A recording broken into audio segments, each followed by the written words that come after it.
the public and some young ones as well. You're all welcome. Happy you're all here. So if we can get roll call, please. Councilmember Cundiff. Here. Councilmember Garcia. Here. Councilmember Molina. Here. Mayor Pro Tem Manley. Here. Mayor Cervantes. Here.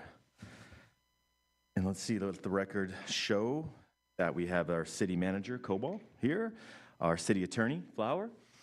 We have our city clerk, Gertis, finance director, Reed, our community development director, Lucia. Welcome. Our city engineer, Thornton, our deputy fire chief, Shaw, and our sheriff, Captain Escabel. Welcome. Good to have you. And also welcome to Angelina from the Newsmere. Thanks for being here.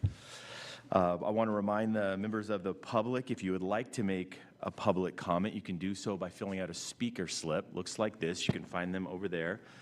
And just include your name and what item you'd like to talk about. If it's just general, then you don't need to put that. And hand it to our city clerk. And you'll have 3 minutes to speak. And we encourage you to do so if you'd like to. At this time, we will do our Pledge of Allegiance, and our Councilmember Cundiff, will you lead us in that, please? Please stand, remove your covers, face the flag, place your right hand over your heart. Repeat after me. I pledge allegiance to the flag of the United States of America, to the republic for which it stands, one nation, under God, indivisible, with liberty and justice for all. Thank you. Thank you, sir.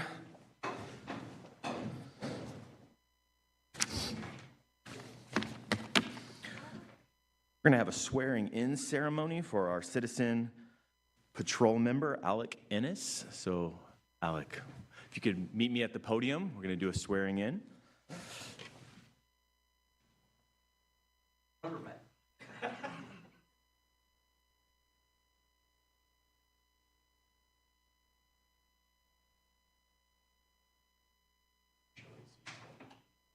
Oh, okay. Here Gotcha. you. Good. Raise your right hand. Repeat after me. I do solemnly swear or affirm I do solemnly swear and confirm that I will support and defend the Constitution of the United States that I will support and defend the Constitution of the United States and the Constitution of the State of California and the Constitution of the State of California against all enemies, foreign and domestic, against all enemies, foreign and domestic, that I will bear true faith and allegiance. that I'll say that again. I will bear true faith. I will bear nervous. I will bear true faith and allegiance. I will bear true faith and allegiance The Constitution of the United States to the Constitution of the United States and the Constitution of the State of California. and the Constitution of the State of California. That I take this obligation freely That I take this obligation freely without any mental reservation without any mental reservation of evasion. or purpose of evasion. I will well and faithfully And I will well and faithfully discharge the duties upon which I am about to enter. discharge the duties at which I am about to enter. Thank you. Thank you. If you want to say hello, they all want to welcome you to the team as well. Yeah.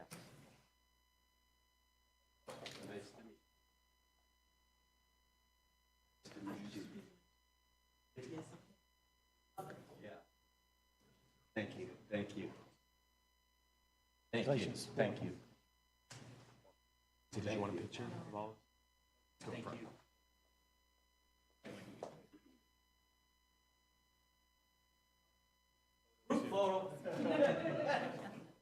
Council.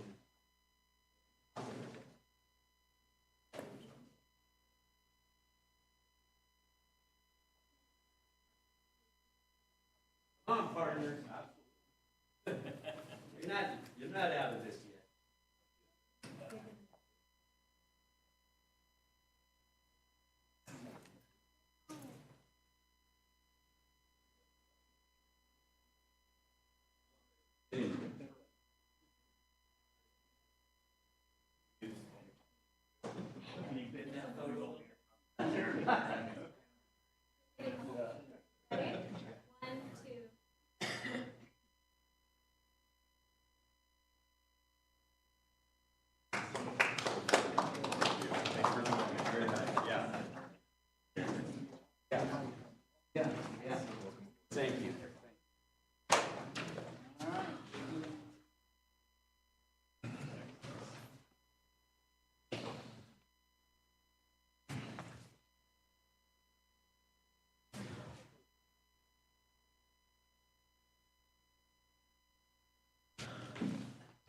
All right, at this time, we're going to do our communications from the public. Just bear with me as I read this statement about our communications from the public. This is an opportunity for members of the public to directly address the council on any item on the agenda within the council's subject matter jurisdiction. This is also a time to speak on any item on the consent calendar.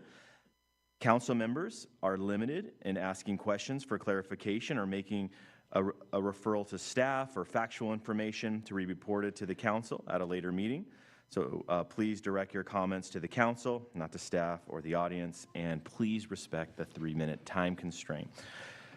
Do we have any other members' communications from the public? These two? Okay. All right, the first one I'm going to call is our kids from Valley Elementary students. Please come forward to the podium.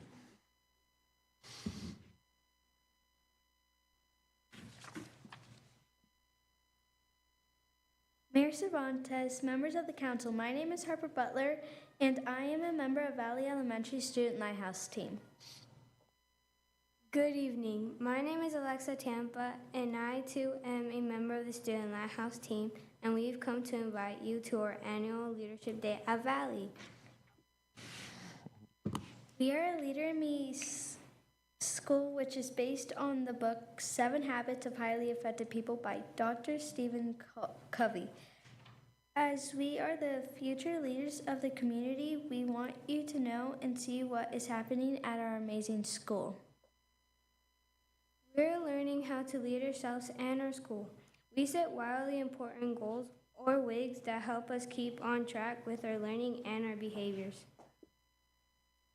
Leadership Day is a chance for our school to show the community and our families all that we are learning to become leaders. Friday, March 13th at 7 a.m., you'll be immersed in our Leader in Me ways, from the Friday Flag Synergy time to classroom tours, all led by students. We know that you are all busy, but this day is well worth your time. Thanks for your time tonight, and we look forward to seeing you all there. Friday, March 13th at 7 a.m. I think they deserve some applause for that. Well done. Sold me. I think I'll be there for that. That is a great book, too, 7 Habits of by Stephen Covey, right? Stephen Covey, yeah. Timeless. That's a great book. All right. Next, we have Will Newton. Council, my name is Will Newton. I'm the pastor at Mountain View on 3rd and L. We have an event coming up for the whole city for both Calimesa and Yucaipa. That's April 25th. It's going to start at 8 a.m. We wanted to do a Love Calimesa and Yucaipa event, kind of bring both cities together and just be a blessing, a help to our communities. We're going to be meeting at the Yucaipa Amphitheater Park at 8 a.m. And we're just wanting to recognize all of our elected officials, the fire department, the police as well, and just have a time where people from the community, we have the principals of Yucaipa and all the some other schools coming as well. And then after that event, it's like 45 minutes. After that, we're going to go out and do community outreach events. So one of ours that we've been working on, we're going to be overseeing the replanting of all of 4th Street Park. So we got about 40 volunteers already wanting to be part of that. But we have events taking place at the Yucaipa High School and several other 55-plus communities. You can find any of those events, or you can register for an event that you think needs to get done on lovecalimesa.com. And we just wanted to extend that invitation. And I look forward to for us to be a help to our community, and for not just one person or just the city trying to do stuff, but I know everybody here loves our community, and we want to be able to be a blessing and show that love and be able to help it and beautify it and make it look better and just be a help. So I wanted to extend that personal invite to all of you guys to be there that morning. So thank you. What was the date again, please? That is April 25th at 8 a.m. We'll be meeting at the Yucaipa Amphitheater Park. And then discharging everyone to their... We're all dispersing into those different outreach events, different ways of helping. So we have some that are going to be at YAPS, the 4th Street Park project is one that our church really wanted to make sure we did since it's here in our community. So we wanted to be able to extend that. Anyone can come be part of any of it. Just sign up. We have a waiver for that. So at the outreach event, we'll have the waiver that for the city. So we'll have those on file so we can get those turned into the city, make sure everything's good to go. So thank you. Thank you for that, Pastor Will. Appreciate that. All right. So we need an approval of our agenda, consent calendar, and the waiver of the full reading of ordinances. Let me first ask staff, are there any changes to the agenda or items you would wish to pull from the consent calendar? Staff, any items we need to pull? No, Mayor. No? Council, any items you'd like to pull? No? So then at this point, I am looking for a motion. I'll make a motion that we approve items 1 through 4 on the consent calendar and waive the reading of each of those as per presented. Okay, and I will move to second that. Okay, all in favor? Aye. Aye. Aye. That is 5-0. So we have our fire chief report, please.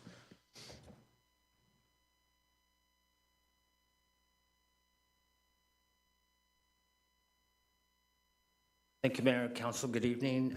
If you would indulge me for one moment, we would like to interrupt you for a little ceremony that we do in the fire service, and it's a badge pinning for our newly promoted fire apparatus engineer, Rod Abbasi. And if I could just tell you a little bit about him. Rod began his service with the city of Calimesa in 2021 as a reserve firefighter. Only after 6 months, he transitioned to a full-time position, and then in February, Rod became an acting engineer, taking on additional operational leadership responsibilities, and he successfully competed and then placed #1 on our engineer test back in January. Rod participates in many fire service events, including uniform committee, training committee, and other things to forward his career. Rod is engaged to his fiancée, Samantha, who's here. And if Rod and Samantha, if you come up, and we'll do a short badge pinning ceremony. Sounds great.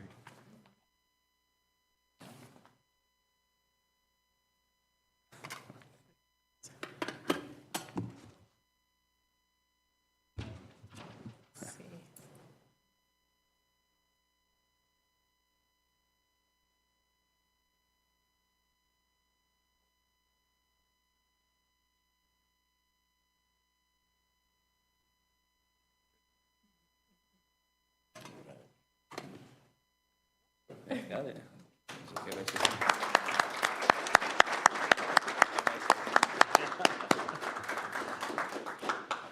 Good evening. I just wanted to say thank you guys so much. It's been a pleasure working with you guys. I look forward to my career, and you guys are doing great. Thank you so much. Thank you to my shift behind me, my fire chief, as well as my fiance. Can't do it without her. The support's been awesome. So thank you guys so much. I hope you guys have a good day. Yeah. Congratulations. Congratulations.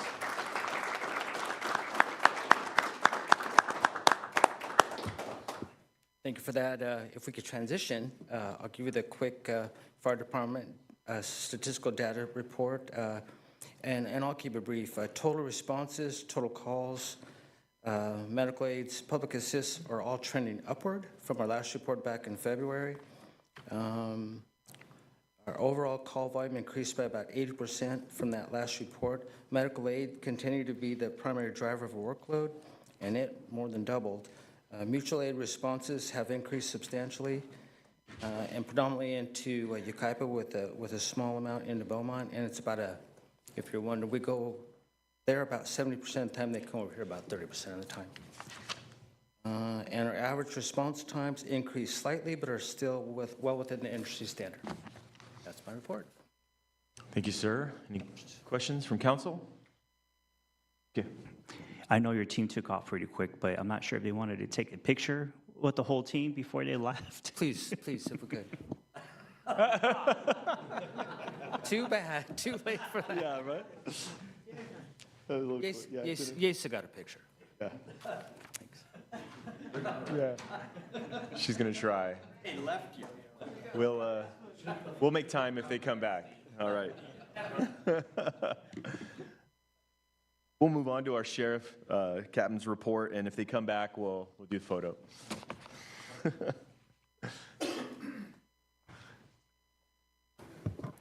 Good evening, Mayor, Mayor Pro Tem, and members of the City Council. It's good to see everybody again.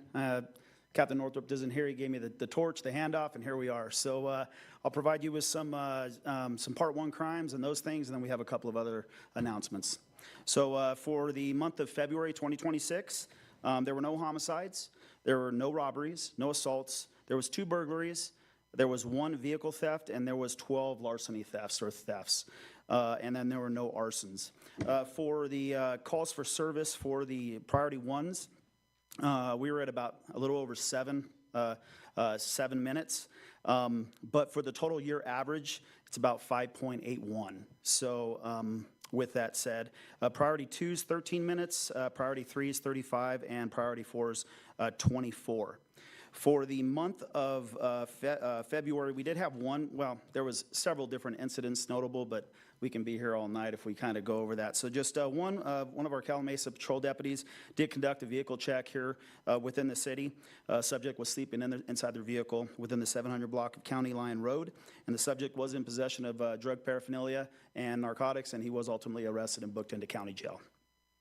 With that said, before we transition over to the new POP deputy, just like to express gratitude to the City of Calamasa for their support regarding an application for congressional directed spending that we are looking at related to our Real Crime Intelligence Center. So most of you kind of refer to them as the Real-Time Crime Center. We do have it up and going, but it is expanding, and we all know that technology is a huge component within policing these days. So with that said, we appreciate that. We are actually looking for spending to expand that. It's going to provide us an opportunity to increase or decrease those response times to get to critical incidents a little bit faster, and our Real-Time Crime Intelligence Center is actually expanding due to Captain Vero and his team over at the Dispatch Center, and you know, with the collaboration of other cities, we hope to obviously you know, provide a better service for the citizens here in Calamasa. Any questions on that before I transition into introduction to Deputy Torres? Councilmember Molina. Yeah, I have an off-the-cuff kind of comment. I go to Vegas maybe once a month to take my great-granddaughter back and forth, and I noticed that there are other police agencies on the freeway pulling people over. And I had heard some time back that there was going to be a cooperation with police agencies to help each other out, and I was wondering if Riverside County is doing that with Highway Patrol. Yeah. So Riverside County Sheriff's Office, obviously a very large organization. Yeah, we work collaboratively with all agencies. Sometimes we respond to assist other departments if they have those things.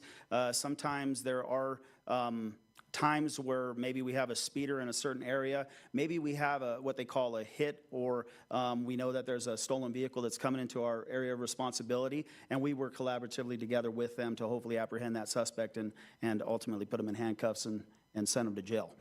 With that said, yes, we do collaborate with other agencies frequently. Thank you. Yeah. Thank you. Bear with me. I am learning a little bit about this area, so it's going to take me a few months, but like the commander with the California Highway Patrol here within the San Gorgonio Pass and that, but we absolutely do work with other agencies. Thank you. Thank you.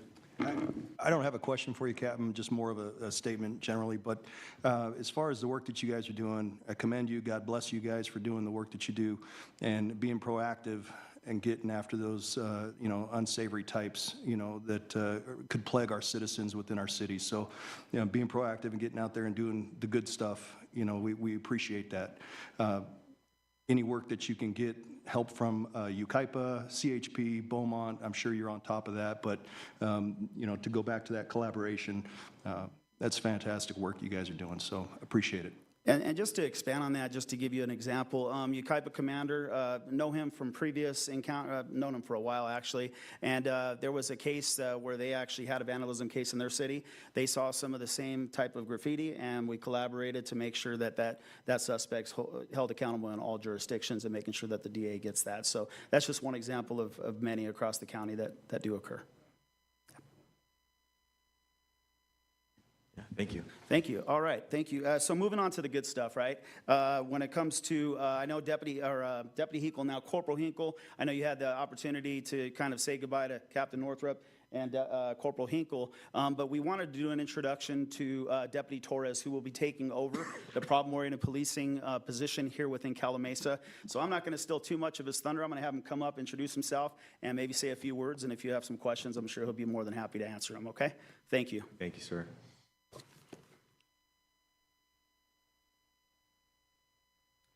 Good evening to the city, board members. I'm familiar with some of you guys over previous years, and I have every intention on making myself well acquainted with all of you for the time being. I'm Rick Torres. I've been with the Cabazon Sheriff Station for the better part of 5 years. I have had some run-ins as far as having the city of Calamasa be my area of responsibility. I'm moving over from the crime suppression unit, which is more responsibility in the county areas, but I have had some incidents that I did dip my finger in within the city of Calamasa. Pardon me, I'm just getting over a flu. I have been in law enforcement for the last 18 years. However, for the last 12 years, I have been a resident in the city of Beaumont, which means that I am a patron of the city of Calamasa, which means I do have a personal investment to the quality of life in the city as well. So not that I'm going to be replacing Mike as much as I'm just going to strictly be a successor. You know, those are some big shoes to fill over the last several years. But again, like I said before, I do intend on making myself as available as I can to be your liaison for any type of issues. You guys will be able to have my email, my phone number. Whether it seems big or small, just reach out to me. We'll figure out the answer together. Does anybody have any questions, comments, concerns? Thank you. Yeah, welcome aboard. Happy to have you. Get some big shoes to fill, though. I ain't going over there. Oh, I'm well aware. And I'll forgive you guys if you guys mistakenly call me Mike every once in a while. Oh, right, yeah. I've been called much worse. Thank you. Yeah, welcome. Thank you.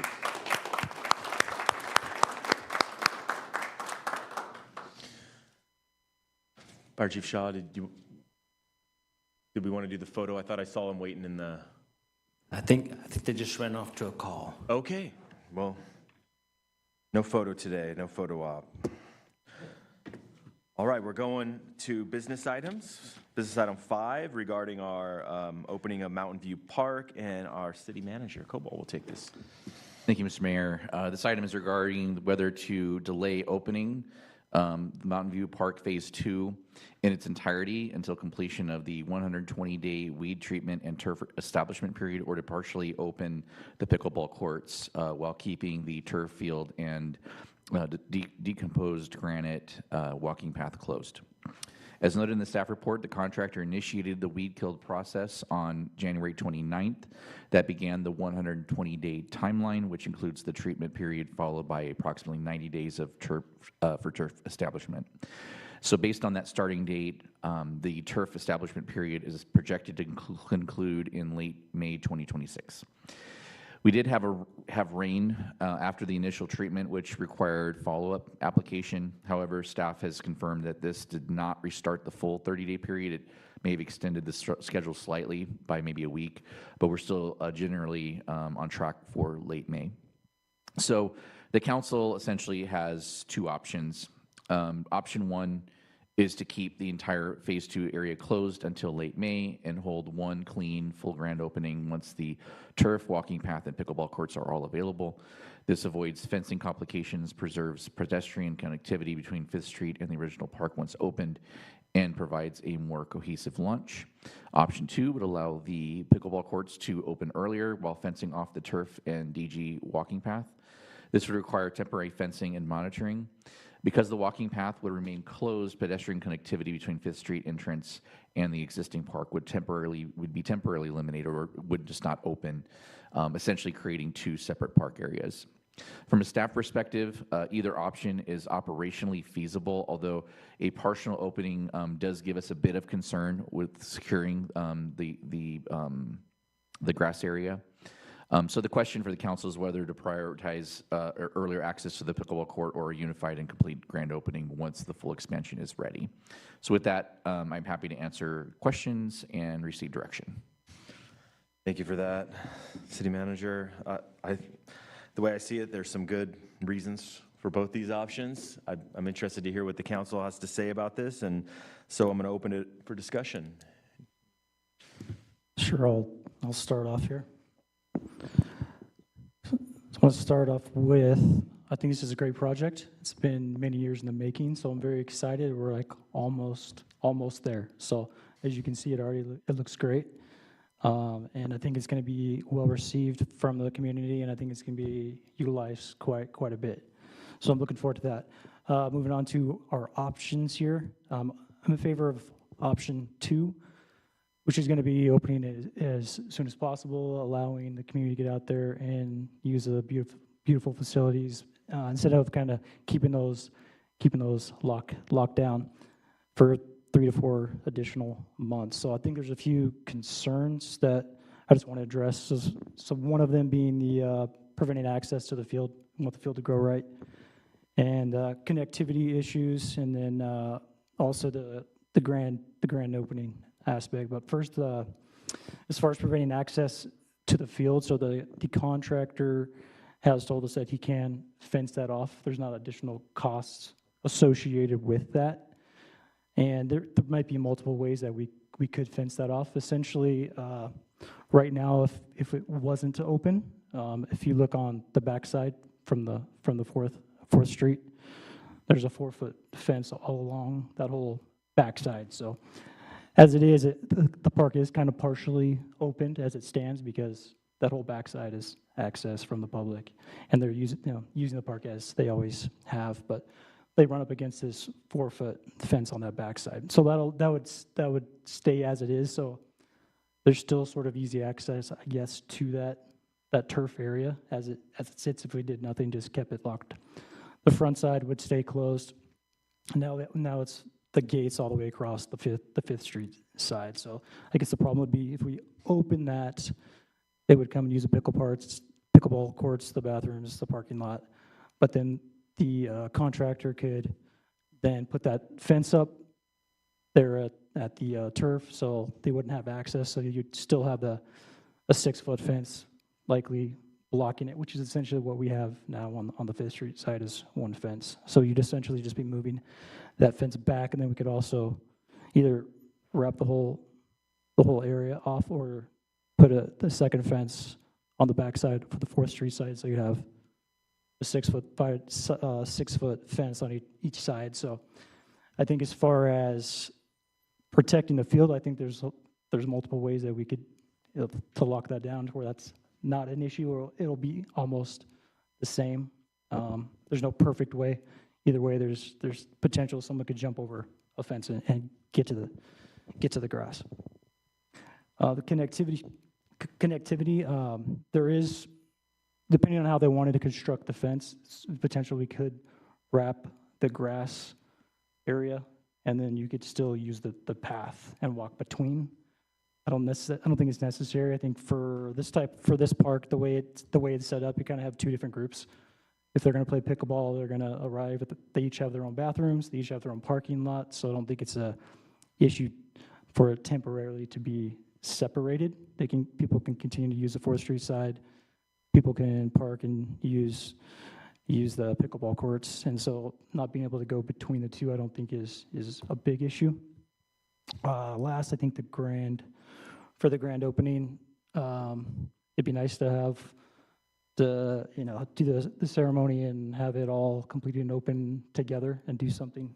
I think from the community's standpoint, I think they're probably more excited to just get out there and start hitting pickleballs out there, I'm sure, instead of locking it down. So I think even though it'd be nice to do the grand ceremony, not that we couldn't, we still could do it, awkwardly later, but I don't think it's justification to just keep it locked down for additional 3-4 months just for that single purpose of for having the ceremony. I think that covers it. Thorough. Mayor Pro Tem, thank you. Touched on a lot of points. Anyone else want to comment on this? I can see both sides, and I'm really kind of whatever's best for staff to manage and get the grass where it's supposed to be so that the kids can use it. I could go either way. People, like you said, John says, people are going to jump the fences, they're going to jump the fence. But I'm happy either way, so. Councilmember Cundiff. Yeah, thank you. Thank you, Mayor. I agree with everything Councilmember Mayor Pro Tem Manley said. I think keeping the pickleball courts locked down, in my opinion, would be, it's kind of it would be, like Christmas morning, you see something there and you can't have it yet, and it's there and you want to be able to use it. So I would agree with that we allow those to be opened up and have that fencing installed by the contractor, to keep, people off the grass area to allow it to, to get better. And then I also agree with his point of view of, postponing the grand opening of it until it's completely open. So it could be considered a soft opening at this point, where people can utilize the pickleball courts, and the other side of the park as well. And then once it's completely ready, then we have a grand opening for it. So I agree with everything he said. Thank you. Councilmember Garcia. Yeah, that's very good information from our colleagues. One of the things for me, I think I'm more leaning towards delaying the opening of the park, just because of what's going to be put into the grass area. They're going to be spraying with a 30-day weed killer period. So, for me, because I have little ones, I just want to make sure that if Will can probably go more into detail about that, of just the safety measures. And then when it gets windy, of course, all that dust particles are going to be flying out. And for me, it's just kind of waiting until the park is fully operational and as well with the safety measures with the, if anybody's going to jump over the gate, they're going to jump over the gate, and then who's going to be responsible of actually doing the routes of securing that there's nobody over that area. One of the things, because we are short-handed with staff, so just the observation of just kind of monitoring the park. If it's partial open, then actually not open at all, we have a little bit more control. I know our sheriff's department, they're doing other more important calls, and same thing with our team, with our city staff. So I kind of look at it at that lens. The other, for option two, if we do decide to move forward to fully isolate the other side of the north side of the park and just have the main entrance at the south side, so we can just eliminate any foot traffic going from the north to the south. It would just be one entrance, will be at the south area. Those are just my recommendations and my input. Thank you, guys. Thank you, council member. So let me ask a couple questions too for my own clarification. Are the courts currently in the parking lot and bathrooms ready for use, or when will they be ready for use? The pickleball courts are. I think that the striping still needs to be done and actually forgot. There. That's just a visual of the park.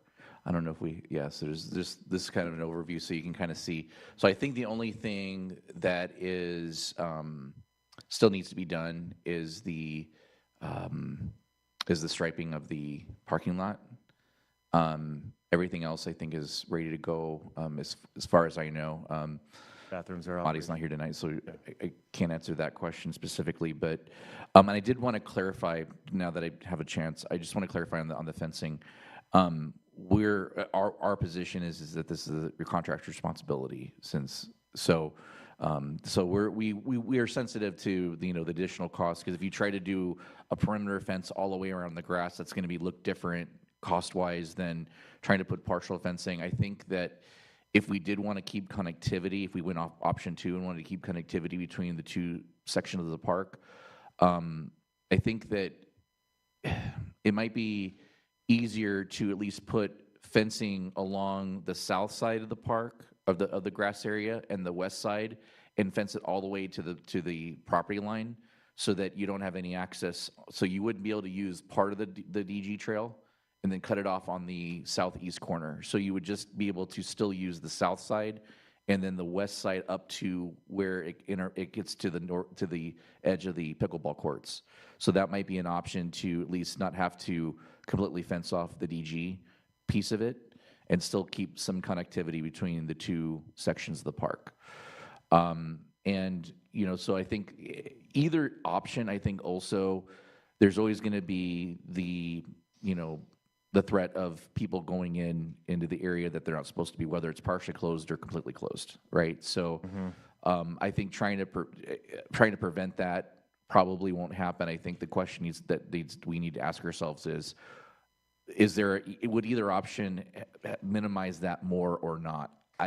To be honest with you, I couldn't tell you what the answer would be either way, but you know, there are multiple ways to do option 2. It's not just cutting it off completely and having two different parks. We could, there is a way to also probably partially open the DG path so that we could still at least have some of that connectivity. Maybe not the full connectivity, but some of it.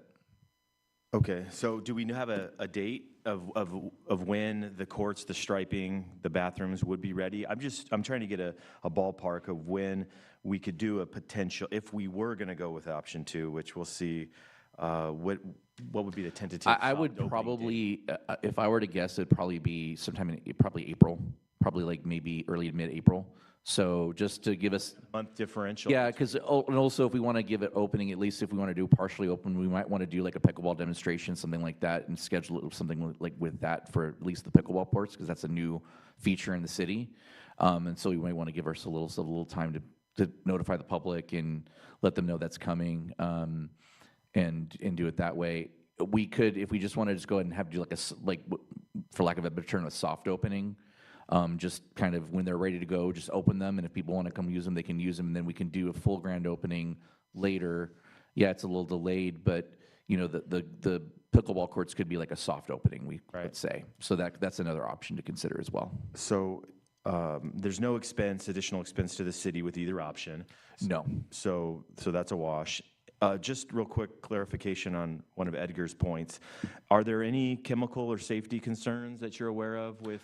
Not that I'm aware of. I think that's one of the reasons you do want to keep people off. I'm not sure if wind dissipation of that will be a big concern at this point, because I think we may be past that time frame, especially when we had some rain. That's going to kind of let it soak into the ground. So right now, we're well into the turf establishment period, because remember, we treated in January 30 days, so now we're right in that period where these turf establishments is now beginning. So once we're in that, I think the danger of dissipation's probably gone down.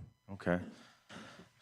So I think what's left is to put it to a vote. I think just to clarify the options here, option number 1 is that we're going to fully delay the opening of the park until it's after end of May, early June. Yeah, so it'd be probably early June. It's probably when we would schedule that. So probably early June. Something like that. So we'll do the grand opening and the full opening of the park at the same time. Option 1. Correct. Option 2, we are going to opt to do a soft opening, as it were, of the pickleball courts only. And then we will defer a grand opening, is what I'm hearing, if we do option 2, until the full park is open. So still maybe late May, early June for a grand opening, but pickleball courts sooner. If option 2 is the majority, then I do have some clarification questions about, we can maybe talk about the fencing issue and how fencing options. Yes. How about that? Yeah, that would be if we don't go with option 2, then no need to really talk about fencing, right? Correct. Okay. So at this point, how many in favor of option 1? Item 5, option 1? None? Okay. Item 5, option 2. How many in favor? Yay. Aye. Aye. Aye. So that's 5-0. All right. So we're going to do a soft opening of the pickleball courts. So now let's talk about how we would best want to do the fencing. So if we do a soft opening of the pickleball courts only, we could do an option, as we'll say, we could put a fencing around just the turf area, or another option, we could just put fencing on the trail right behind the pickleball courts, in between the field and the pickleball courts, so just keeping that completely off out of bounds there, the trail and the turf, and then perhaps put another fencing on the 4th Street Park side as well, so just completely cut off those options. So preferences? I like the idea of it being connected, but if our bigger concern is the turf, I think maybe just cutting it off might be best. Yeah, I agree. That's what I was favoring too, I think, is just cutting it off. It does allow for less ingress egress points for that to happen. So I think to manage it, it would be easier to do that. So you could do on the south side, at the very south end of the pickleball courts, on the southeast corner of the pickleball courts, you see, there's a little bit of there's planting there. So you probably would have to put a fence there just so to make sure that people don't go through that little gap, because you can get back there, and then put a fence from the northeast corner of the pickleball court to the property line on the north. So that would basically then cut that completely off, and then have the pickleball courts open and have the trail cut off. And then we'd obviously put the fence right by the dog park. Councilmember? If, this may already be in the works if once they put the fencing up, but some signage that kind of advises people why, That's a good idea. Yeah, we could have them do that as well. do that. Yeah, that way, people can understand what the reasoning is for that, Yeah, I think in either option, I think that was our plan to put signage so that people know why, because but people would ask, so. Perfect. Yeah, Councilmember Molina? I agree, especially at the 4th Street Park side, it's now Mountain View, and I noticed the sign in front on 4th Street, it's Mountain View. It is now, yeah, so it's changed over, I love that park. But in the little glass box, it might be nice to have an announcement there, because a lot of people use the park. I go almost daily, so. Yeah, and we could maybe on the Social 4th Street media. side also at the entrance, have a sign stating if you want to access the pickleball courts, you'll have to go to 5th Street. So we'll direct them to 5th Street then too. So that also, so they don't even, if they go to they don't even have to get out of their car and get all the way over there and go, oh, I can't go over there. So, yeah. I got a question, looking at the picture, it's just like I recommended for option 2, we cut off half of the park. Where the pickleball is going to be at, those are tall gates, right? Surrounding that area? Surrounding the pickleball courts? Yeah. Yes. Okay, so, and then are there, at that building in the north side of that image, are there any entrances in the grass area? I'm not sure of the answer of that. If there are, then obviously we would have space to accommodate that. Because it looks like there is a way, it looks like I think this image is pretty close to accurate. So I think that there is a bit of a gap. Like if you were just to go straight from the edge of that fence, straight across, I think there's still some space there that would allow for people to access that building. And the reason why I'm bringing it up, because if you can probably just connect the gate where the south side, where that tree is at, from connecting that gate to the existing gate that the pickleball is at, and then connecting at the other end of the pickleball, and then connecting the gate to the corner of the building. Oh, I see what you're saying. Connecting. Yeah, that we could look at that too. Yeah, if we don't need access to that, then yeah, we could do that as well. And basically, you're kind of using that as part of your barrier, right? Yeah, no, Less that makes fencing, sense. yeah. That way. Okay. So is that if that we want to get final consensus on that direction? It sounds like we have it, so I feel like I have my direction. So sounds like option 2, everyone is okay with a soft opening of the pickleball courts once they are completely ready, bathroom, striping, court, signage, everything's ready to go, then we can do a soft opening of those courts. You'll let us know. Yep. But we will completely close off access to the turf and trail area. Yes. Okay. Got it. Good? That's what we'll do. All right. Okay, item 6 on our community grant award program, also our city manager.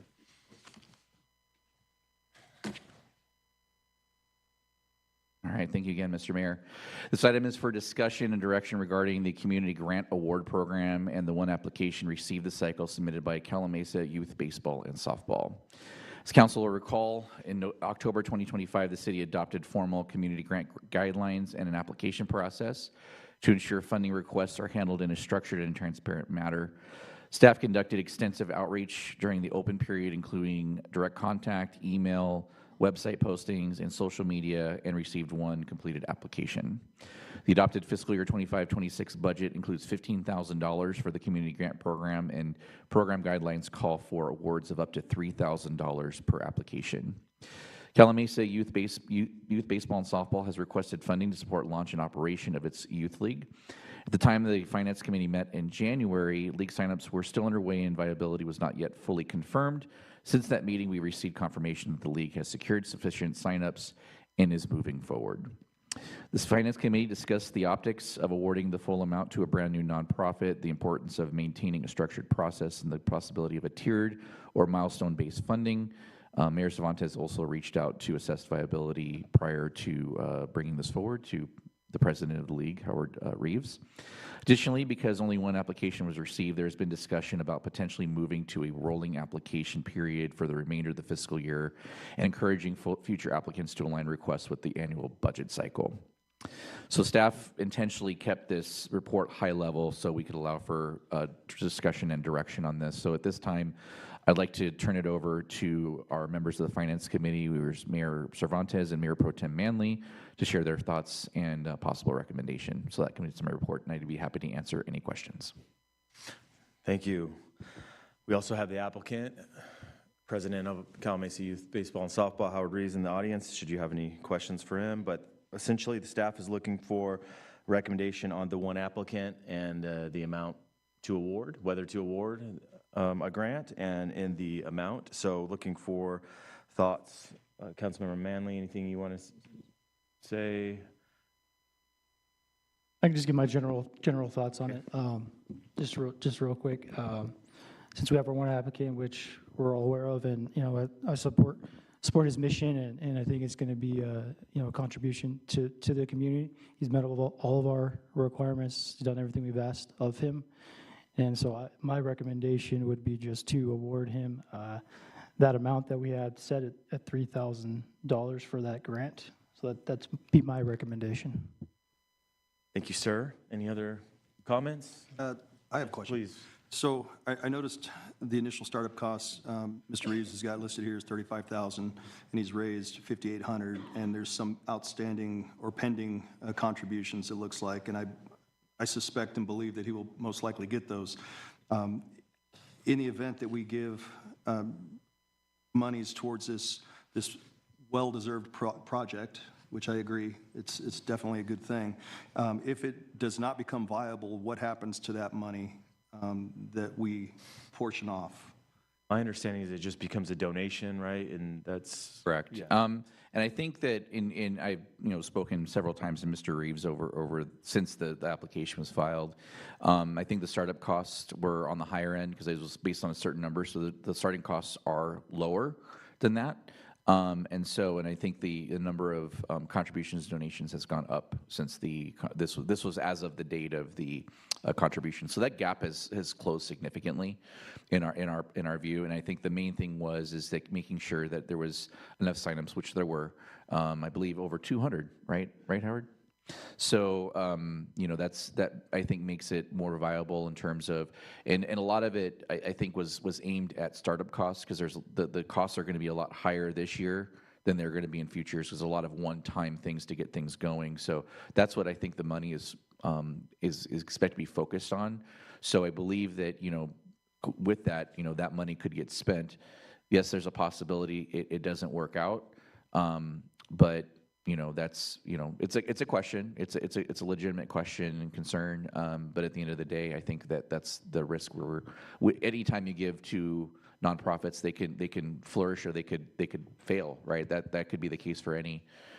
So yeah, absolutely. I just would like to know that we're supporting something that is potentially going to be viable as opposed to not, and I believe that his will be. Yeah. Which is why my recommendation would be to give him, since he's the only applicant, $5,000 as opposed to $3,000. That would be my recommendation, is try to help him a little more, get to that number that he needs, and hopefully see some help, from the others that are pending still, And that certainly is within, the guidelines are guidelines, right? And the council also has the authority to Yeah, so that would be within your authority to do that, pending your direction. Councilmember Molina? It's been a while since I read all the details, but when you were mentioning about rolling out for the rest of the year, any opportunities for anyone else to apply? Yeah, we do actually. We just spoke to another organization today that has shown interest, and for a significantly smaller amount. We do anticipate bringing that forward for council consideration shortly, and we're going to encourage anybody else that comes forward for a request at this point. We're going to also encourage them, hey, by the way, can you also file an application for next year as well? So, I mean, our goal ultimately has been to make sure that this is part of the budget process, so we have some more, predictability in terms of what we'd spend on the community grant program, because right now we kind of just based it on historic numbers that we've done before. And so obviously with one application this year and then possibly a second, we'll still be well below the number that we budgeted for. So having some predictability, I think, will be helpful. So, it's a new program, and so there's going to be hiccups, and so these are the kind of things that we dial in over time, with this kind of thing. Okay. So giving a little bit more wouldn't really hurt the program altogether? No, because we have the one application. Our budget's $15,000, so we certainly have the budget from a budget capacity standpoint. We certainly have it. Okay, thank you. Councilmember Garcia? Yeah. I just want to piggyback on that one. For me, I see it, and especially from the city perspective with the staff and stuff, there's a reason why we put in this structure in place to limit how much we're going to be donating. For me, it's just more of the accountability behind it. We can't be flexible for one and then not be flexible for another one if somebody comes in and applies for that grant. So for me, I see it more if we put a limit to respect that limit for every single individual, even if there's only one applicant. We should still respect that limit that we all agreed with, and not increase the limit just because there is one applicant.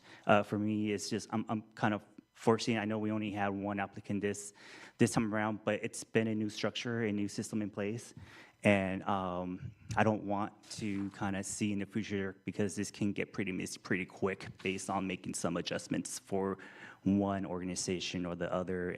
They can come back and say, well, you increased their limit and you denied the other.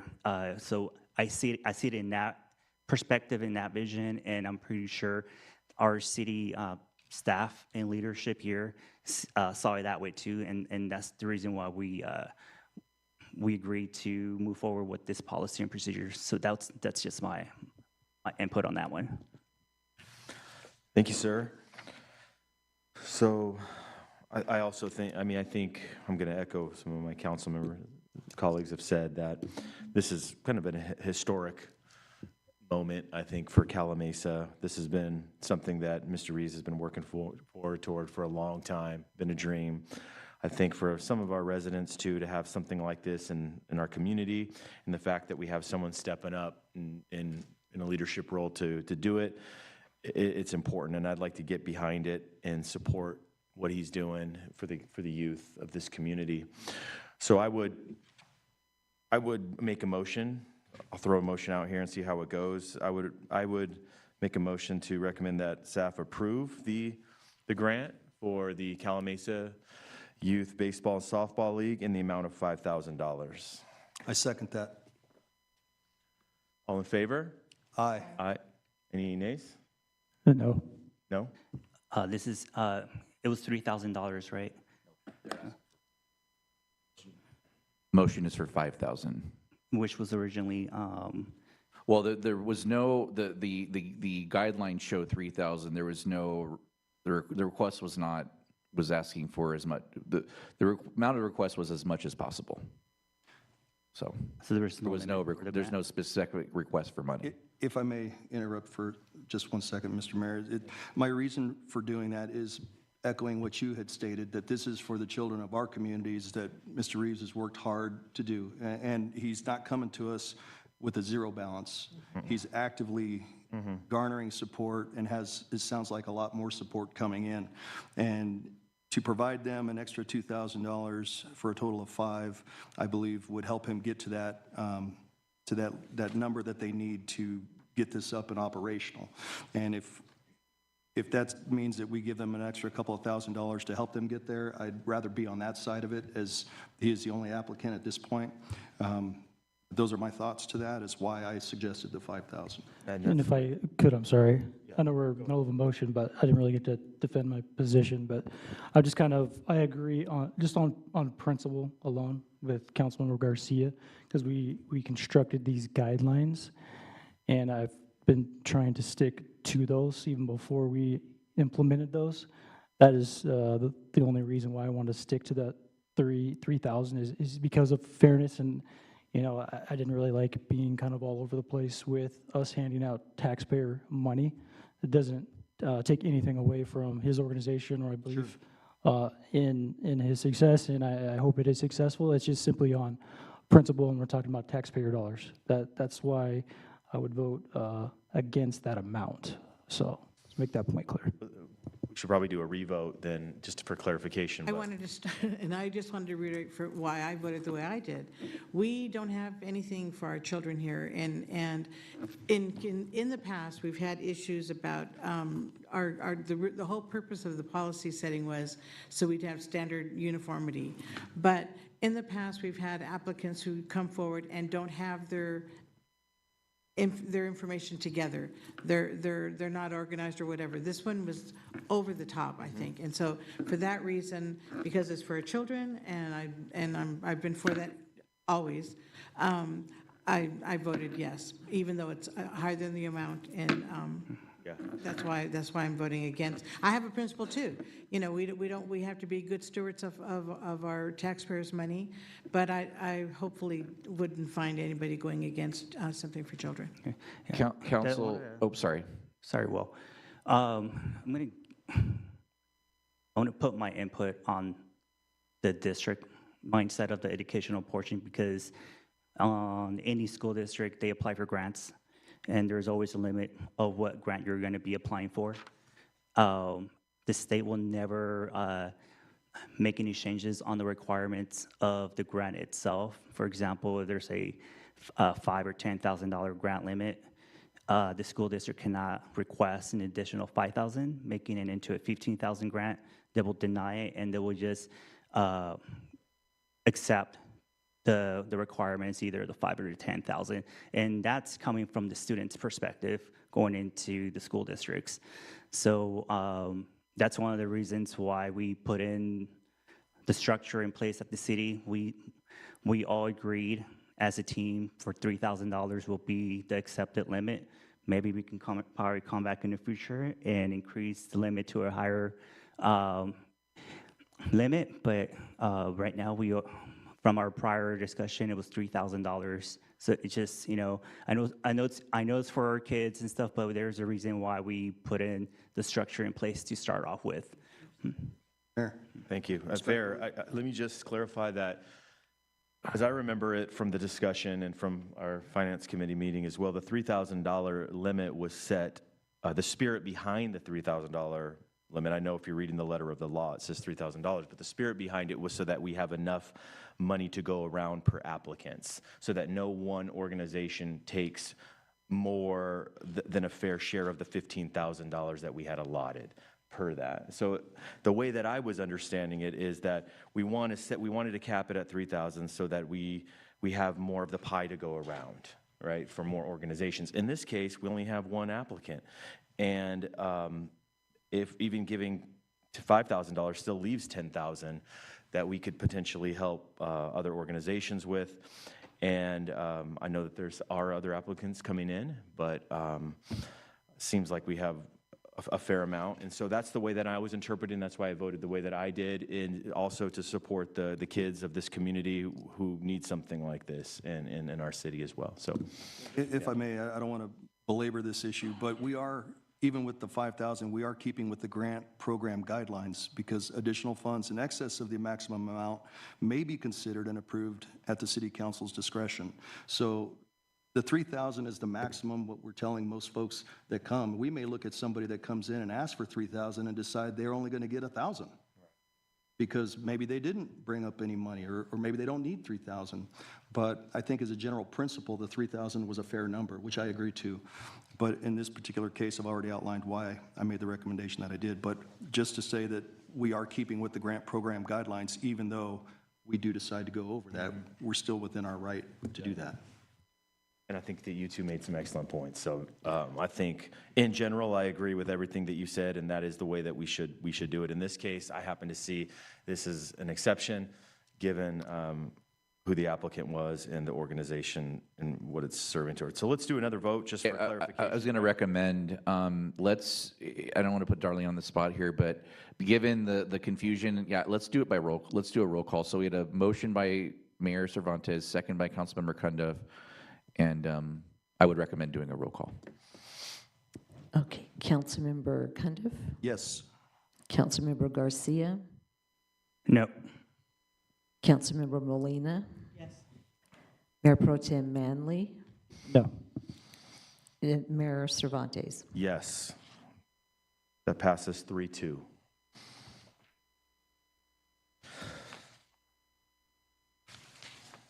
Okay, so that moves on to business item number 7. And this is awarding of a contract for the design and installation of video surveillance system at Summerlin Park. Thank you again, Mr. Mayor. This item, so this is the design and installation of video surveillance system at Summerlin Park, along with a related budget adjustment. This discussion began during the May 2025 budgets workshop, when public comment was received regarding the absence of cameras at Summerlin Park, while 4th Street Park has an older system, but still a system nonetheless. At that time, staff also noted that Summerlin Park has experienced vandalism and minor incidents since opening, with approximately $15,000 in repairs and cleanup costs to date. While funding was not included in the adopted budget, council directed staff to prepare and issue a request for proposals, so that we could evaluate cost and feasibilities. The RFP was issued on October 28th. We received 3 proposals, and 2 firms were shortlisted and interviewed. Interviews were conducted by the Fire and Sheriff's Services Ad Hoc Committee, consisting of Mayor Pro Tem John Manley and Councilmember Eric Cundiff, along with city staff and representatives from the Riverside County Sheriff's Department. After evaluation and interviews, WCC Technologies Group was determined to provide the most comprehensive and cost-effective proposal. The negotiated scope includes installation of 5 cameras, including 1 pan-to-tilt zoom camera, cloud-based storage, secure remote access, and cellular redundancy to ensure system reliability. The total project cost is $86,515.34, and staff is recommending that the project be funded from the Summerlin Community Facilities District Fund. I also want to briefly acknowledge that whenever surveillance technology is discussed, there are legitimate public questions about privacy, oversight, and appropriate use. Staff recognizes that technology alone is not sufficient. It must be accompanied by clear policy direction from this council. So for that reason, staff is currently developing a surveillance camera use policy that will be brought forward to the City Council for review and direction in the near future. Installation of the system would not proceed until the council has had the opportunity to consider and adopt that policy framework. So we're trying to work to get that as quickly as possible. Tonight's action would award the contract and adopt the budget adjustments so that the city is positioned to move forward once policy direction has been established, and at least the vendor can then also get equipment ordered and be ready to go once we're ready to go. So the purpose of this system is deterrence and documentation to assist with investigations when incidents occur and to help reduce vandalism-related costs associated at the park. So that concludes my report, and I'm happy to answer any questions, and I'd also invite the Fire and Sheriff Services Ad Hoc Committee to share their thoughts as well. Thank you, Will. And members of the Fire Ad Hoc, would you like to make any comments first? Thank you, Mayor. All right, thank you for that report, Will. Councilmember Cundiff and I have been working on this for a number of ad hoc meetings. So we took a deep dive into this, so I'll just kind of go through real quick. Our goal really is to kind of build a foundation, vet all this technology, and then if possible, kind of build a foundation going forward for the city and leveraging technology to better serve the community. What kind of brought us here was we've been experiencing vandalism. We have issues within the parks. And then also residents wanted this technology within that park, or within that community where that park's located. So that kind of was what brought us there. And then also some of my personal concerns. I know of all the issues within the parks. I think the biggest issue for me personally is kind of the misuse of parks. So in the city, in the region, across the state, it's a common problem for us. So the park being used for unintended purposes and the crime that's associated with those misuses of the park. And so I think we have an obligation to protect, our property from vandalism, and also we have an obligation to protect the communities that's using our facilities and from all this associated crime with this open free space. So that's the mindset going into it and what we want to look at and see if it's going to make sense as far as cost goes. There's really 3 different things we were looking at. One, is the system going to be integrated with the Sheriff's Department? So is it going to be an effective and useful system? Also, as I mentioned, the technological standards, so building that foundation, something that we can build on and add to, and then also the cost. So first with the integrated system, so this system, it's a great system, but the technology behind it, very useful, very easy to use. It integrates into what the Sheriff's Department is doing, and also with other cameras for our license plate reading cameras that the city already operates in the city. So all that information still operates in the same way as far as the Sheriff Department is concerned. They have access in that same way as they use it now. So it's not an extra burden for them.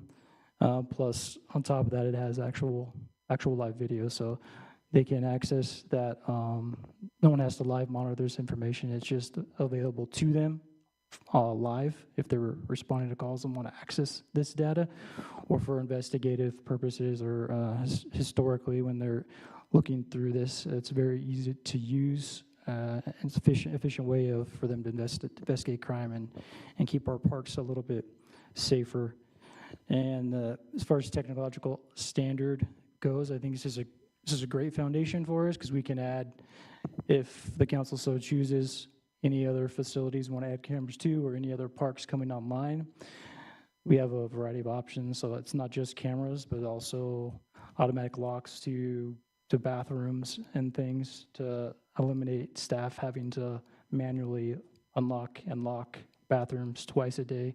So there's a lot of other technology that can be utilized if the city so chooses. That'll integrate into this same stuff, and you can get it complicated or add as many cameras, or don't add any more cameras to it as we choose. For cost-wise, we scaled this, Councilmember Cundiff and I scaled this down a little bit from the proposal after we kind of vetted out some of these companies. So we tried to find that sweet spot to where it was effective enough to do its intended purpose, enough coverage for the area, but keeping the cost down as minimal as we could. So the goal being for that being Summer Park, for that community, for the CFD, for the Community Facilities District, we're able to utilize those funds, and with bringing that cost down, they're going to be able to sustain the cost of that equipment. So the biggest cost being the upfront, the $86,000 being the cameras.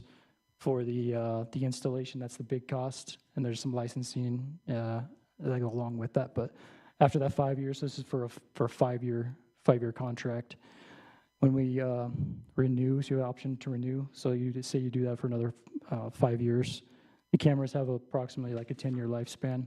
So that's the extra cost savings will kick in, because it's be very, very minimal as far as extending that leasing going forward for another 5 years. You don't have all those upfront costs, or won't be there. So the CFD essentially will be able to fund that for the long term, which is one of our objectives. So it's not going to come out of the budget, and then if we added to anything else going forward, then we can evaluate as far as what that cost is going to be, where that money is going to come from. But this itself won't affect the budget. We'll be able to work it into that community that it serves. I think that completes my report. Councilmember Cundiff has anything to add there? Yeah, thank you, Mayor Pro Tem. As we are on the ad hoc for the rest of the council and mayor, The systems that we looked at, the staff worked diligently on to get them here and have us view the demonstrations were very impressive, and for everything that Mayor Pro Tem just outlined, as far as the pricing, the just type of equipment, the connectivity between the Sheriff's Department, the capabilities with that, with his background in law enforcement, my background in law enforcement, that's one of the key things that we wanted to be able to utilize or have our Sheriff's Department utilize if it was needed. I couldn't have been more happier to have access to a system like that when I was doing that job. So I'm completely satisfied and happy with staff's recommendation on this. The other key component that Mayor Pro Tem touched on was the possibilities of expansion. We do have this other park that we're talking about this evening, and eventually, if things work out well with this, it might be something that we might be able to transition to cover all the parks, and then have the system integrate with itself throughout the city. So that's a very good possibility, and one of the biggest selling points that this company offered to us was the ability and the ease in which it seemed that they'd be able to do that. So I couldn't say anything more to that, but Mayor Pro Tem covered a great deal of why we felt that this was the best and agree with staff's recommendation. So thank you. Thank you so much to our Public Safety Ad Hoc for your work on this. Sounds like you did quite a bit of work in getting us to this point, and thank you so much for that and for sharing that information with us this evening. I want to invite other members of the council for comments. Yeah. Yeah, we have 3 parks, and each park is different in how it's used. And so I know with Mountain View Park, it's a fenced park, and there are issues with, staff opening it and closing it, and so I think the gates stay open all the time now. But my question is, with the new technology and the new surveillance, I think it's a great way to protect our assets and also protect the people who use our parks. Are all 3 going to have fencing? Is that going to be something in the future that's going to be removed? I was just curious about that.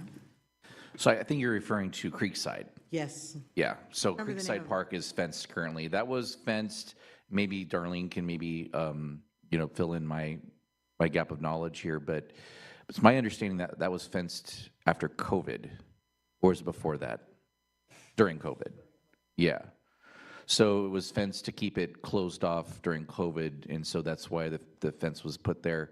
But yeah, we were for a while just closing it completely during the weekends because there was, and I believe we still are, or did we just keep it open? I'm not entirely certain, but I think because of some of the issues we've had at that park, we did at least at some point close it during the weekends, and we weren't getting a lot of feedback in terms of the closures. So it's their least utilized park of the 3. Certainly, if we continue to operate that park, this would be a prime place to use it, both the locks, as well as, we could install a rolling gate that would open and close at certain intervals. And as a matter of fact, we're also thinking about doing that for Summerwind Park as well, because Mountain View Park does have that. They do the gates open and close on a predetermined schedule. And this system can also be tied into that as well. So we would definitely want to do that because we've struggled with some of that. And I think we're also already contemplating doing that with Summerwind Park as well. I just have one other comment.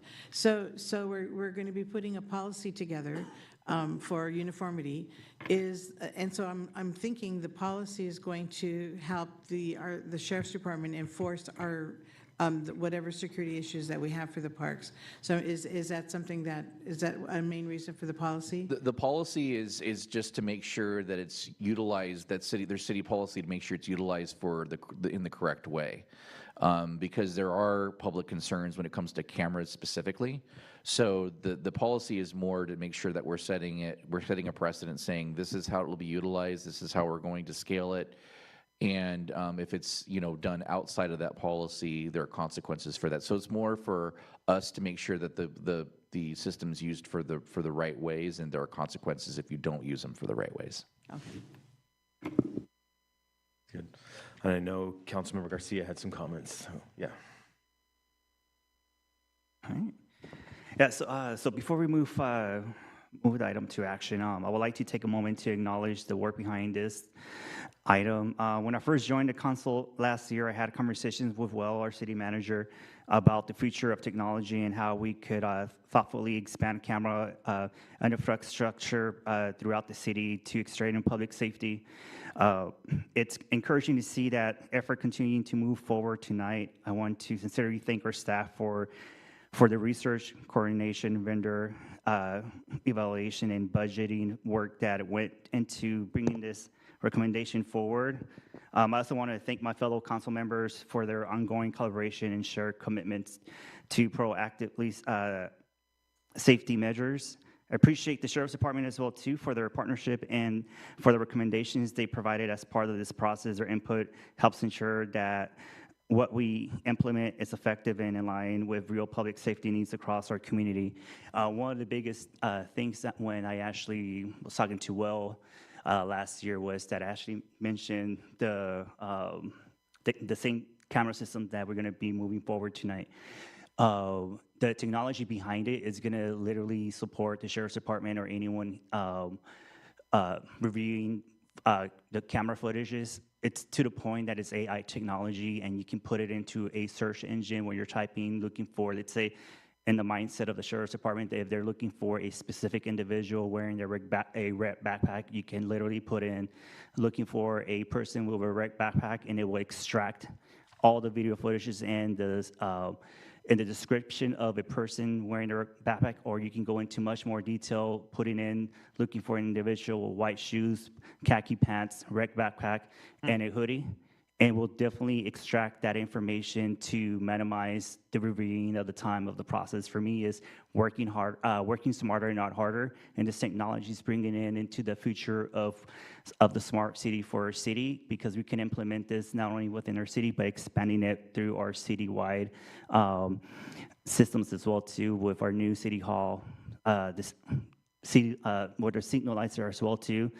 They actually do have license plate readers as well too, so you can even put it to the description that if you guys are looking for a specific vehicle, you can put in the type of vehicle, the color, and you can actually extract a certain license plates that will literally extract where the car was actually located. It does a whole imprint of where that person or that vehicle or whatever items you're looking for. It does a timestamp of where the camera was actually detecting that person or that vehicle.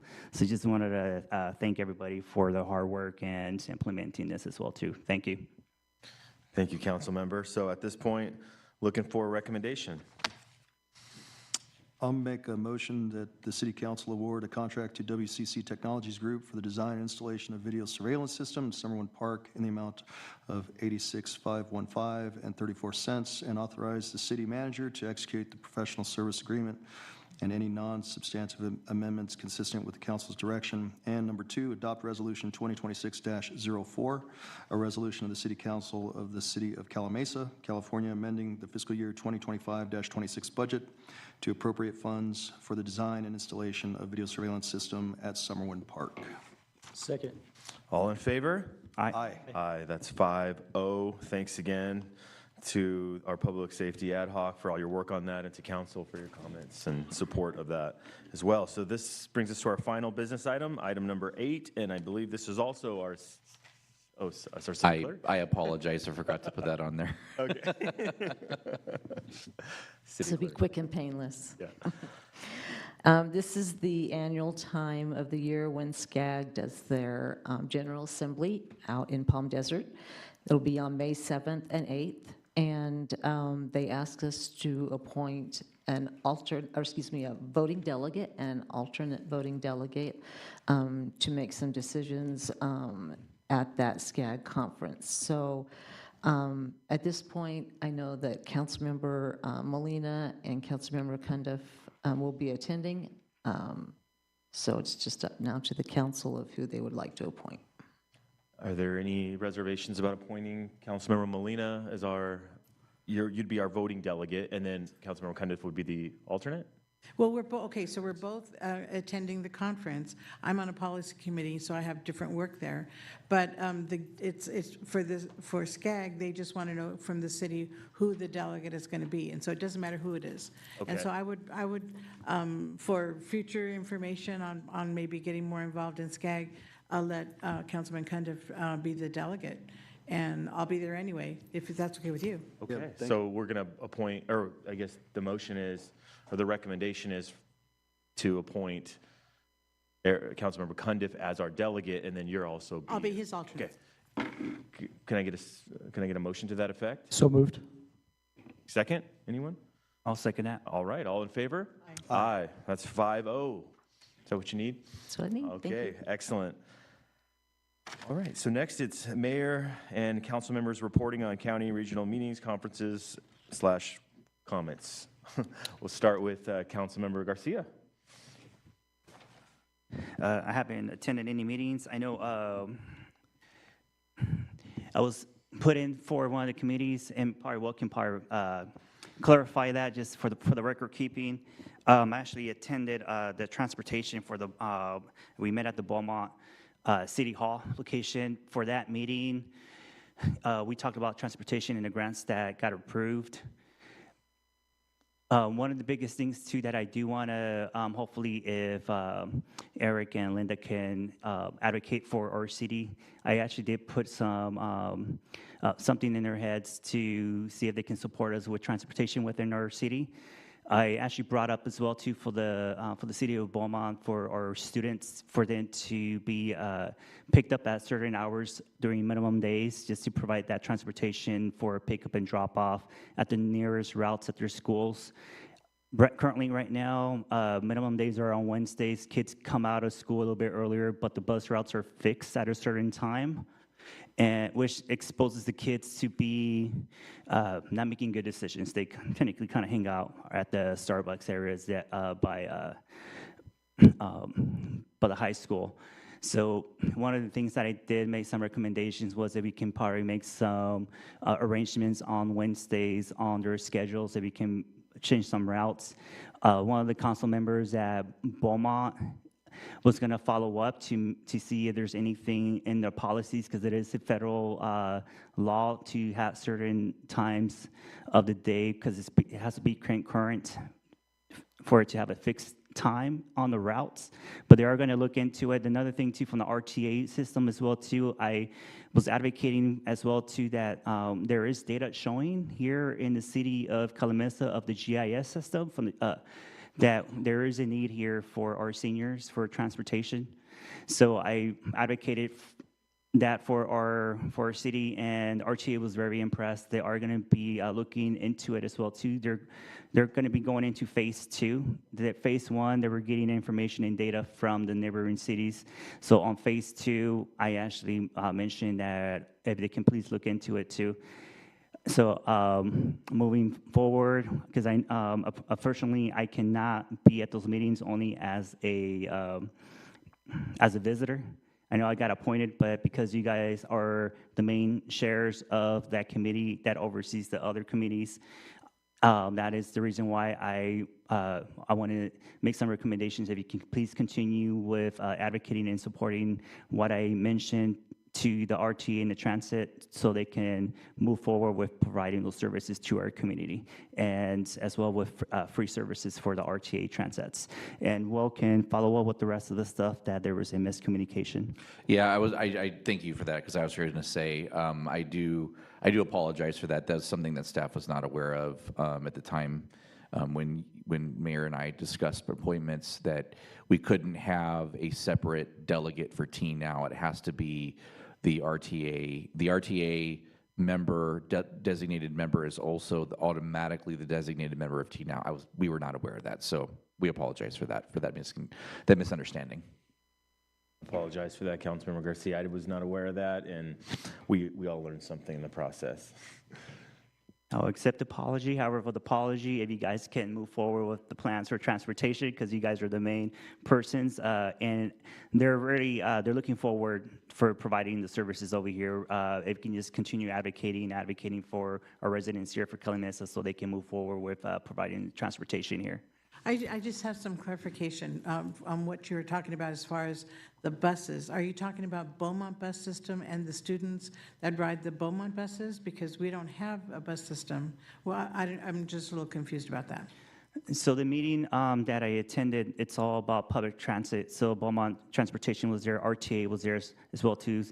Yeah, so one of the things was that if we can work as a team, and they are willing to support as well too. So for me, it's just, if we can work from city to city, transportation at the end of the day is providing services to our community and to our kids, because they're all, even though we're in Calimesa, we are in a very unique situation where we are providing services to the Yucaipa Unified School District and then Beaumont Unified School District.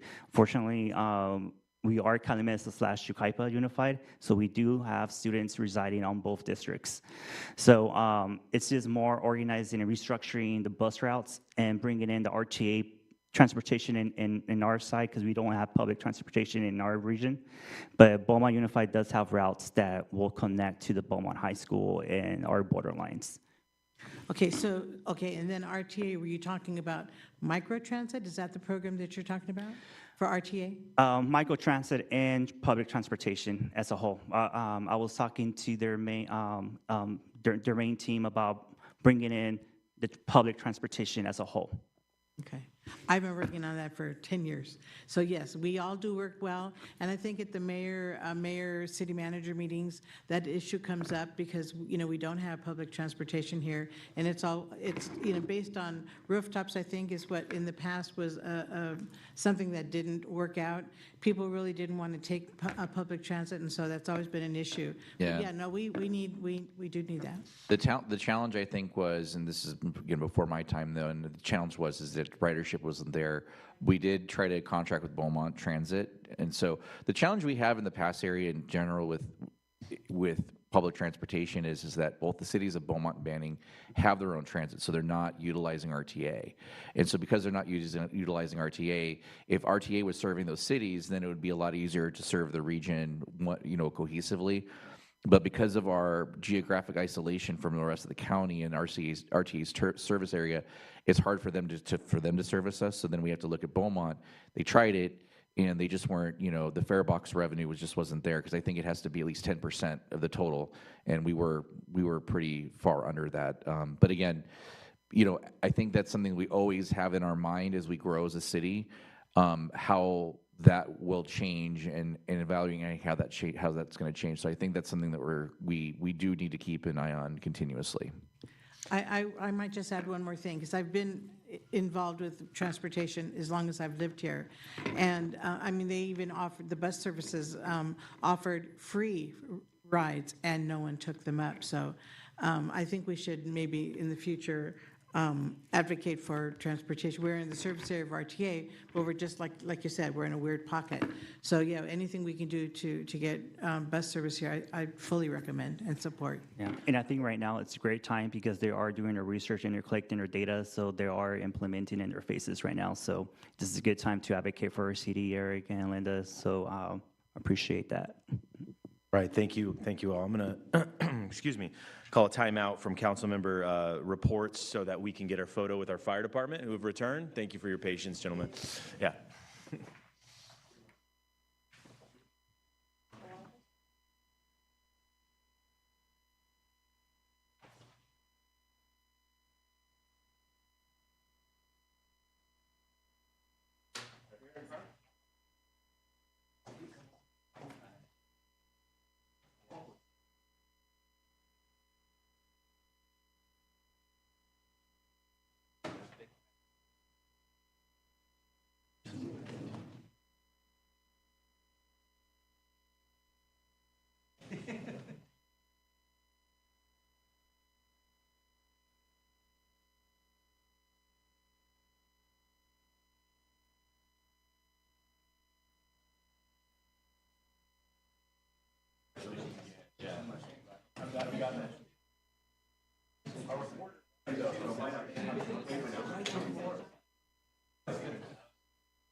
Thanks to our fire department for returning.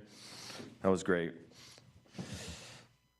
All right, we're going to continue with our council member reports, and now Councilmember Molina.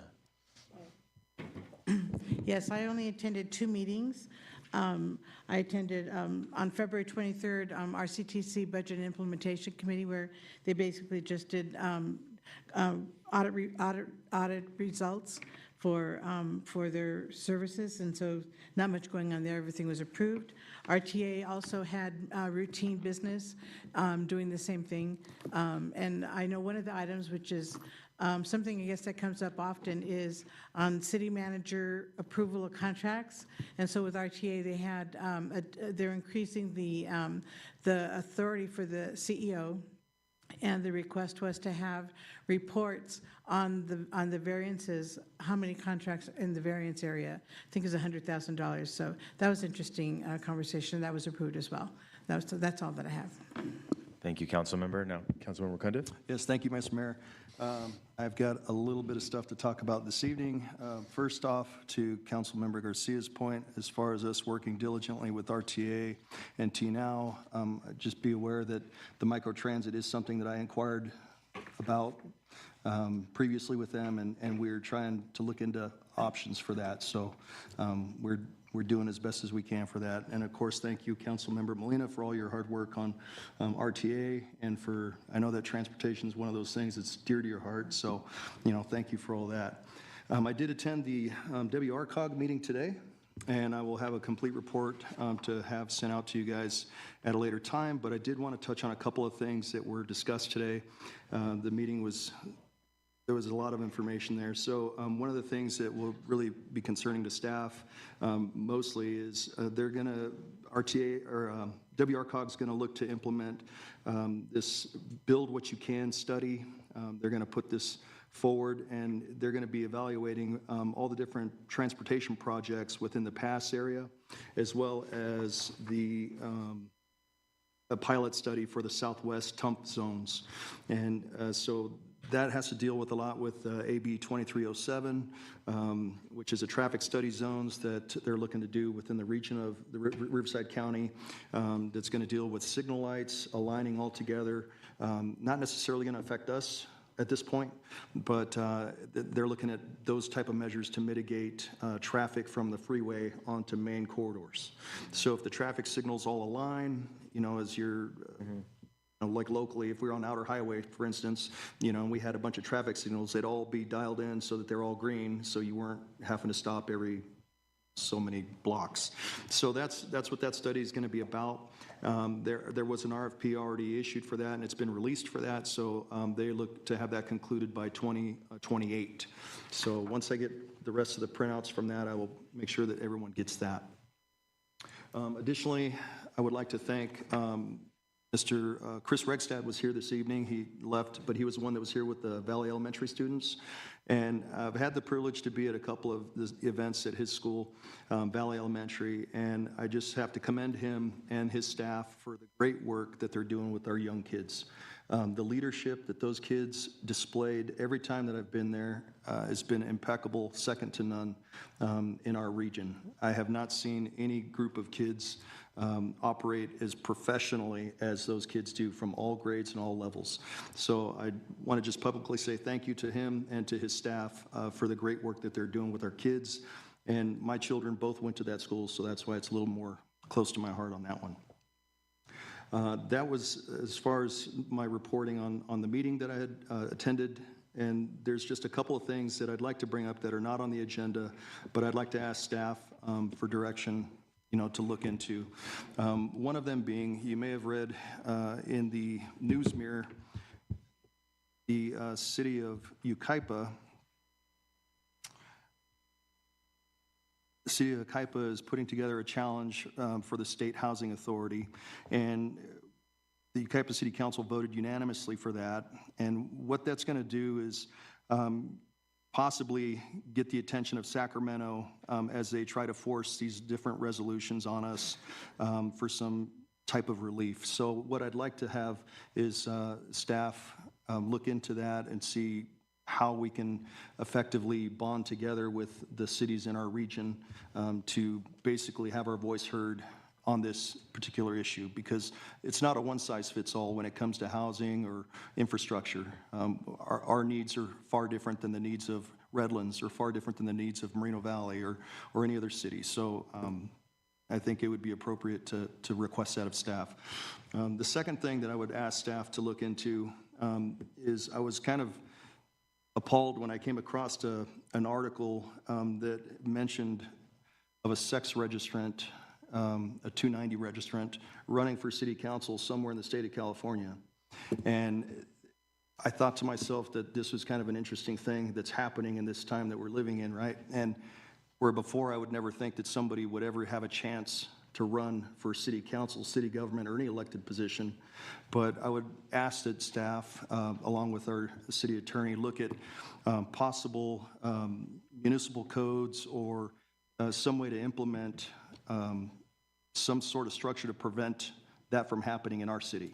Our children are the most viable, assets that we have for the future, and we have great people, like Howard Reeves over there doing good things for these kids, trying to put them together, on a baseball thing, and Mr. Rickstad working with his kids and all that. And I'd hate to see somebody come in, run for election, who was a 290 registrant, a sex, sex crimes against children, and run and win. And it's just a bad thing all the way around. So I would ask staff to look at that and put something together, bring it to council for us to discuss and have a vote on that. Okay, we'll work with the city. I'll work with the city attorney on that. Perfect. Thank you very much. And the last thing that I have is just to, again, thank city staff. They work tirelessly for us, all the work that they've done. Celeste with the reports and just all of them. They do a great job, and I know we tell them that every time we have a meeting, but we really do appreciate all the hard work that staff does, our firemen, just everybody. So thank you guys for all you do. And that's all I have. Thank you, Councilmember. Garcia, did you have a comment? Yeah, I want to piggyback on that one, Eric, because you do make a good point on those running council members when they have any case behind them. If we can actually include, because I didn't realize that when you're running for city council, I thought you do a background check and stuff. If we can include it, they have any negative background checks, or it pops up during those council elections, if they, even with rape cases and stuff like that, that they can be automatically disqualified for running, including with any cases with adults as well too. The leadership that comes within council, it kind of comes down to the city staff and stuff, and we don't want any type of individuals like that running our city and communicating with our leaders as well too. I take those things very seriously of heart as well too. So even if they have anything with kids, but with adults as well too, we don't want to create a hostile work environment when we have individuals like that. That was new for me too, that I thought that they were automatically disqualified, but apparently that's not happening. So just want to piggyback on that one, Eric. So thank you for bringing that up. Thank you, Mayor Pro Tem. Thank you, Mayor. I did not attend any regional meetings, and that will conclude my report. Thank you, sir. Mayor, may I add one thing? Sure. Kind of to piggyback, everybody's piggybacking on Eric tonight. Mesa View also had a leadership day. They didn't invite any of us to attend. I found out about it from someone who lives in Yucaipa and said, "Why don't you come down?" So my point is, if for the future, if there's some way of us connecting more with the school district on the school activities, like the girls soccer team, I don't know if they won or not. Somebody mentioned to me that they were like 2-0 on, I don't know. So I would like our council to support our school youth in their accomplishments, their sports activities, And so I don't know if in the future we could build some kind of relationship with the schools as far as maybe inviting the site school council or the leadership at both the middle schools, because that's our future. And we should applaud all the accomplishments of the students, whether it be sports or academia. And so I'd like us to get more involved in however that manifests, but I just think it's important for us to support our youth and be behind them and show them that their city council appreciates and encourages them and nurtures them in their endeavors. Okay, we can look into that. Thank you. All right, so I was going to say, can't read my writing here. So RCA today was canceled due to a lack of substantive issues. So that was what I was going to say there. But also I want to say thank you as well to Howard Rees for your work with the youth and what you're doing with the baseball program. Really mean it. This is a historic moment, so I appreciate your work for the kids. They need someone like you, and they need these outlets, positive outlets. So thank you for filling that void and that gap for this community, and you always have. So I know that money's going to go to good use. You mentioned needing it for equipment, umpires, all kinds of things. So look forward to hearing more about it. And that concludes my report. And now, City Manager, comments and report. Thank you, Mayor. I'll make this quick because we still have closed session to get to. So just wanted to give a quick update. We were talking about Summerwind Park earlier with the baseball league, actually. So on Friday, Mr. Reeves reached out to me with some concerns about leagues, other teams using the field from a neighboring league. And so we reached out to the Beaumont Cherry Valley Parks District to discuss it, and they put a message out saying that they would tell their coaches, hey, Calumet has their own league, they want to use their park for that purpose. And so we appreciate them doing that. The other action that we are taking at this point as a short-term fix is we're going to put a sign on the field saying that the park, that it's restricted, or at least priority use for the Calumet Youth Baseball and Softball League, as well as Summerwind School, because Summerwind School also utilizes the park for intramural play. So I've asked Mr. Reeves just kind of work with them, if there's any scheduling conflicts there. And that's going to be a short-term fix. Our long-term fix will be to implement a scheduling system. So we're already looking into that. We're going to get a demo of that soon and get that implemented, and that way people will be able to go online and book the field on their own. So we'll be able to open it back up to other leagues or other, travel ball or whatever, have a way to actually, organize it. And we obviously, if the direction will be, if we have direction to prioritize the Calumet Youth Baseball and Softball League, we certainly can do that. So we can kind of work with them, block out their scheduling for field use, for practices, and then say, okay, whatever spots are not available, anybody else can go in and use it. So that might be something that we're going to look at as well. So I just want to let the council know that we're on top of it, and we're addressing the issue. So on that. And then the last thing is, Captain Escobar had mentioned the community project funding or congressionally directed spending program. We are also doing a request, and so I just wanted to give the council a heads up on that. We're asking for support letters. We're doing an economic development initiative that will target Calumet Mesa Boulevard revitalization. It'll include a number of things, including updating the paving, doing paving work, streetscape design, additional lighting, because especially if you do the parade, you know that we do have a absence of lighting on that stretch. Surveillance cameras is another possibility, because it's a commercial corridor, we do get more crime in that area, so we feel that would help at least deter some of the crime and help our sheriff's department do targeted enforcement there. So there's a number of different things that we're going to request. It'll be a request for $4 million. It's the maximum amount. The nice thing about that particular program is there is no match required. However, I think that staff is still going to work on ways to be able to bring some funding to the table to make our ask a little stronger. So just wanted to pass that along, because those are going to be the requests themselves are actually due this week, I believe. So I have to, No, they're due Monday, so essentially this week. So we will get that in there. We're already gathering letters of support. We've already received several from Senator Bogue, Assemblymember Wallace, and other organizations. So we're all on our way out to do that, but I just wanted to give that update. And that concludes my report. Thank you, sir. And we do have 2 closed session items, so I'll hand it over to our city attorney to announce those.